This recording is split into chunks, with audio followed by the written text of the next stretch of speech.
Just jump straight into it. Yeah, I guess that's what we're doing. We're jumping straight into it. What's up, guys? My name is Socktastic, and I wrote a hero's guide. So basically, this video is going to be outlining just sort of like the overall flow of the document. I'm going to be trying to explain like a couple different decisions that I made. I'm going to be going over just like sort of things that you should do when first looking at the document. There's like a vocabulary section that you should probably look at, things like that, and we'll go over like one or two heroes, so you kind of get like what I'm trying to say, how I write, things like that, and I can hopefully make things a little more clear. And so we're going to be looking at that. And here it is. This is the beginning of it. Battlegrounds 19.6 hero guide. I'm at 130 pages right now. So it took a while. It took a while to write this, but we got it done. So right off the bat, basically, the first thing to notice is just this sentence. The following document is an addendum to the meta guide that I wrote, and you can find that here. I made a meta guide for 19.4. And that one was more going over stuff like compositions and like positioning tips, stuff like that. Some of the information is outdated. Like, for example, I had like a whole section on Khadgar, and all of that's like completely different now. But most of the information, especially with composition, is about the same. This guide is going over heroes, and it'll tell you what compositions the heroes like to go, but it won't necessarily tell you how to play those compositions. So if you're looking for that kind of information, click this right here. There's another link somewhere. Yeah, a link to the general meta guide. It's also right here. Very useful. It's nice and bolded. If you want to find that, go ahead and click that, and that'll take you to that guide. Another thing to note, if you're if you're new to Hearthstone, or just like a little unfamiliar with vernacular, or just also reading the document, or like my writing for the first time, you should probably read the entire vocabulary section. I bookmarked it. It's also off here, or over here on the outline. Just click on it, please read it. There are a few things that I do pretty frequently. Like, I'll use DS constantly for Divine Shield.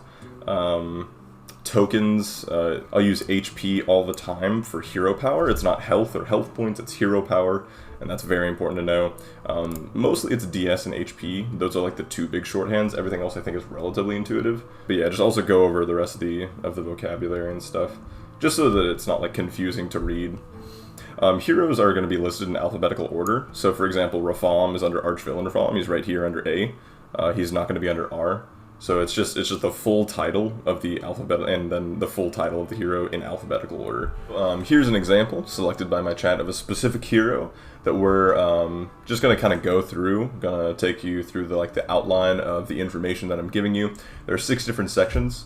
There's tribes, recommended curve, theory, and overview of like the overall hero. There's preferred composition, key units, and then general tips. So within each of those, tribes is separated into wanted and unwanted. It's pretty easy. It's just what tribes they want in the game, what tribes they don't want in the game. Cthulhu, since he has a hero power that buffs a bunch of things, really likes mechs being in the game. But also Cthulhu, since you want a hero power turn 1, really likes tokens being in the game. Right, that's kind of the long and short of that. Basically, like everything that's just like information like this, like wanted tribes, you can pretty much look for that in theory and overview, and I tried to include as much as I can, but also keep in mind that there are like over 50 heroes in the game, and I've written 130 pages so far. Not of like straight text, but it's still like a garbage amount. So you know, it's not all there, but I tried to include as much as I could. So in general, look for whys in theory and overview. And I tried to give out like a recommended curve for each hero. So Cthulhu, the recommended curve revolves around, also the recommended curve a lot of times is the ideal curve. Like, it's not necessarily the curve that you're gonna do most often, but it's gonna be the curve that you want to do. So for Cthulhu, that means hero powering turn 1 and having a token on turn 2. And the reason for that can be found in theory. You can look for that, right? But so you know, I go over it right here. Counterintuitively, Cthulhu wants the hero power in turn 1, and you can read the document to like find out all the specifics and stuff. But basically, I'm going over like the ideal curve of hero power in turn 1, having a token turn 2, and then turn 2 generally, or turn 3 you generally level to Tavern 2, so on and so forth. So you can go through the recommended curve, and generally I try to stop at like Tavern 4, because Tavern 4 is typically the spot where it's like sort of ambiguous if you want to level. Some compositions want to level past 4 and some don't, but typically most compositions get you to Tavern 4. So I almost always stop around Tavern 4 and use this language. Level to Tavern 5 and 6 is needed. Basically, that just means like if you're using a comp that wants to level past 4, so like, you know, for example, mechs want to stay on 4 typically because Tavern 5 doesn't really have any good mech units. It has like Sneed's Shredder, but it's like you have Mechano Egg, you have other, like you have Bolvar, you have even Draken Enforcer. Like you have like individual good mechs that you can use instead of Sneed's, but like all of the like important cards like a Noyo Module and Deflectobot and Replicating Menace and blah blah blah, they're all on 4 or below, so you don't really want to level past 4 on mechs, right? So, you know, that's one of the situations where you wouldn't want to level. But if you're a Menagerie build, right, you have like Hydra and Crackling Cyclone and Bronze Warden, then you would want to level to 5. So I use this language not to mean like, basically I use this language to mean like, depending on your composition, level past Tavern 4. And I generally stop at Tavern 4, but for some heroes I don't stop at Tavern 4. Omu is an exception, right? Because Omu, generally you want to level past Tavern 4, even if you kind of have even if you have a Deflectobot or 2 on the board, just because if you're not leveling, you don't really have a hero power as Omu. But yeah, so I think like the, you know, theory and overview, I'm not just going to like read through this for Cthulhu, but it's basically just a bunch of text that just like kind of goes over like the reasons Cthulhu likes specific things, sort of like the general play style of Cthulhu. I try to include things like this for heroes, such as he is not a top 1 hero, but more of a top 4 hero. Right, so I try to include information like that too. So like Daryl would be another example of a top 4 hero. Typically, you're not really winning lobbies with a hero like Cthulhu, but you're very consistently getting like top 5, top 4, top 3, right? So I try to include information like that in case you're like brand new to the game.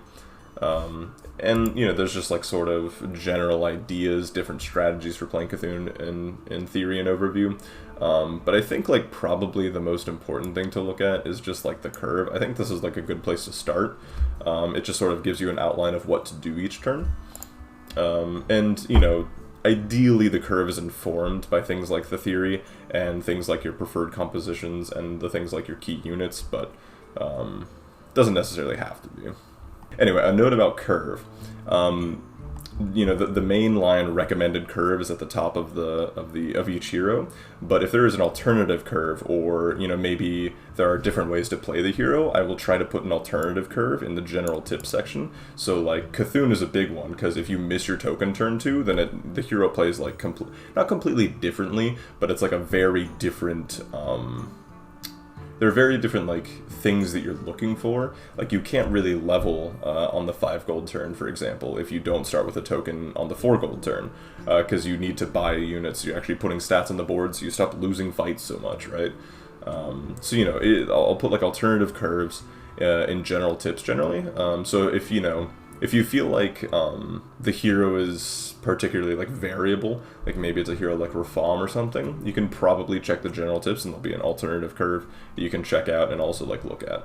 The alternative curve, like, you know, I give a recommended curve because that's the one that I find I go most often with whatever hero it is. But, you know, alternative curves, if it's like worth mentioning, probably are like about as good and even better in like different situations. You just have to look out and sort of recognize what those situations are, and I try to detail that in like, you know, this section. For Cthulhu, it's sort of unique because the alternative curve is basically just like, oh, we low rolled, so now we have to deal with low rolling. So for this one, like, there's no good way for this curve to work out, is like what I say, just because it's like very awkward and you just want to hit a token turn 2, which is why I put Selemental Murloc Tide Hunter and Alleycat in the key units, because it's very important for Cthulhu to have at least 2 of these in the game, because otherwise your odds of hitting them are super low by turn 2, because you have to hit one by turn 2, right? Yeah, so after the theory and overview section here, we have preferred compositions, and preferred compositions is not necessarily the best composition for the hero, it's more the best composition for the hero power, which oftentimes are one and the same, but not necessarily always. A good example of where those aren't the same would be, where is she? Tess Greymane. Tess Greymane has, yeah, I basically just put a disclaimer But, you know, Tess Greymane's best, her preferred composition is basically just, like, whatever composition the most players in your lobby are going, so you have the highest opportunity to steal useful cards, right? However, there are some compositions that if a bunch of people in the lobby are going those compositions, and you happen to be Tess, that's like especially beneficial for you because they're especially useful to steal. Maybe it's because, like, you know, it's something like Goldrun Beast, right, where you're looking for a few specific key cards, right? You're just rolling for the Macaw, rolling for the Baron, stuff like that, right? Like, you just need a few key cards, and so if, like, you know, another player is going Goldrun Beast and you steal, you know, their 2 Macaws on board, then suddenly you're much stronger, right? So that's, like, a super benefit for Tess. Or it's just compositions like Elementals that just benefit from another player having a bunch of Elementals on board, because Elementals scale by just having Elementals, and so you can, you know, 1 gold roll into a shop full of Elementals, which is very powerful. So it's, like, not necessarily that these are the most powerful things for Tess to do. Probably the most powerful composition right now is just Calicos Dragons, if you can find enough Calicoses, right? And that's probably true on any hero, regardless.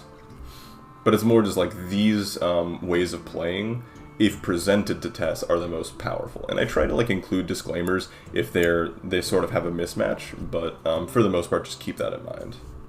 So after this preferred composition section, we have a key unit section. The key unit section is a little weird to write because, you know, like, for example, Selemental Murloc Hunter and Alleycat, this could be in the key unit section of pretty much any hero in the game. Like, most heroes kind of need these cards in order to smooth out their early game curve, because otherwise the 5 gold turn ends up being super awkward because it costs 3 gold to buy units and you only have 5 gold. So you, like, waste 2 gold unless you have one of these cards and are able to, like, sell and buy 2 units, which is much more powerful than buying 1, right? So, like, pretty much any unit or any hero could have these in their key units, but I tried to not do things like that. I tried to do more key units for the specific hero. So, like, I think that the tokens count as key units for Cthulhu because you need a token for the turn 2, or by turn 2, for Cthulhu's curve to, like, feel good, right? It's, like, very important for him to start putting stats on the board a turn earlier, right? Otherwise you're just missing out on so much health and so much tempo, and you just end up losing a lot of early game fights. But yeah, in general, I just try to put units here that are especially important to the overall strategy or the overall gameplay of the hero. So, for example, like, Cthulhu generally stays on lower taverns, so Iron Sensei, and also he really likes using mechs, right? So Iron Sensei is a very important card. Not an important card to have, but it's a very beneficial card to have, just because a lot of times you're stuck on Tavern 3, so having scaling on Tavern 3 is very important. Yeah, so after key units, we have general tips. We kind of went over general tips a little bit when I was talking about curve and alternative curves, but just to go over general tips, like, as a whole, this is basically just, like, little bits of advice that are good to follow. So for Cthulhu, for example, hero power every turn, it's just a general tip that I think isn't necessarily obvious.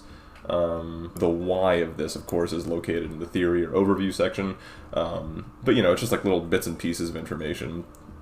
You know, things like this, like, Cthulhu often doesn't level past Tavern 4. You stay on Tavern 4 doing, like, Deflectobot stuff, like mech stuff, or you can even stay on Tavern 3 looking for Selfless Hero and, like, Macaw, trying to golden them both, and keeping, and just scaling your board of non-divine shield units. That's another thing.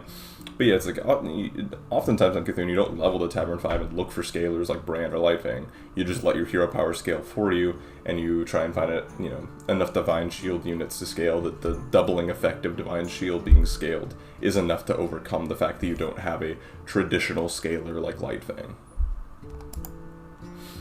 But yeah, so general tips is just sort of like individual bullet points of information. I try to not make them too long, although I end up making them kind of long sometimes. But it's just like little individual bits of information to have. Yeah, this is edited by Mark Kodo. I guess that's important to point out. I'm the one that actually, like, went through and wrote all of this, but originally he had like a big, like, notes document that he made just for, like, as he was, like, learning the game. He would just write down, like, bits and pieces of information, and I thought that was really cool, and I kind of wanted to do that and share it with everybody. And I kind of made it like a real thing. Like I gave it like organization, gave it different sections and stuff. But Makoto is still he's like editing it for me. Like he'll like read over what I write and make sure it like doesn't sound incomprehensible and that you know, it's probably accurate at least. We're both decent players, right? So he's kind of like fact checking me a little bit. Which doesn't necessarily mean that we're correct, but it does mean that at least there are two people looking, like two eyes, you know, two eyes on the document. Another thing to note is that this is going to be a live document, ideally. We're going to be trying to update it periodically, not like regularly or anything, but like if, you know, the meta changes, there's a patch and some heroes are removed, maybe I'll remove them from the document. If some heroes are added, I'll try and, you know, do those heroes and add them to the document, that kind of thing. So it's going to be a live document, and I'll probably like make a Reddit post whenever I re-release a document for like a big, you know, patch that changes heroes and stuff whenever I'm done. But you can still just, you know, keep the same link. It'll probably be the same document. So another thing is I'm planning on going, or I'm making a separate document full of interactive examples, and so I actually have a Discord pulled up. Me and Makoto are going through a bunch of different, like just screenshots. We're basically just taking screenshots of in-game examples, and so also if you have in-game examples that you want me to go over and to add to that document, I'm totally happy with submissions. You can just send them to my Twitter DMs or something, or just like tweet at me or whatever. But like here's an example, right? Like this is a very interesting turn. There are like so many different options. Your patches, you want pirates, do you want a hero power here? Do you want to buy Alley Cat and then like triple the main body of this elemental, or do you want to like, you know, sell a elemental and just buy the triple this turn, ignore everything else, and then triple later? Like there's a bunch of different like things to do here, and so the idea is I'm going to be taking a screenshot, putting it there, and then just like dissecting the screenshot, and just going over like different lines that you can take and why I think one line is better than the other. And like maybe there'll be some situations where I'm like, I honestly don't know what to do here, but here's my intuition, things like that. So this is going to be coming in the future, so keep an eye out for that. This will probably be the next thing that I work on, depending on where the game goes. Maybe Quill Door patch comes out and I work on that instead. But I think this is what I'm going to be going for first. So yeah, keep an eye out for that. Also, feel free to throw feedback at me. Like, I'm totally happy with feedback. Like, please tell me what I'm doing wrong. Like, if you find my writing style, like, abhorrent and you hate everything about this document, please tell me why. Don't just tell me that you hate it. At least just tell me why so that I can try and improve it. Keep feedback coming. I'm trying to make it for other people. It's not necessarily for me, right? So the more feedback you give me, the better I can make this product. So yeah, just tell me what's wrong with what I'm doing, and tell me what's right. Tell me things you like too. So anyway, that'll be it from me. Thank you all for watching. If you made it this far, don't forget to like, comment, and subscribe. Keep an eye out for the interactive examples document that'll be releasing pretty soon, and keep an eye out on this document for you know, future updates, just like the Quill Bore one and whatnot. And thanks for being here. Later, guys.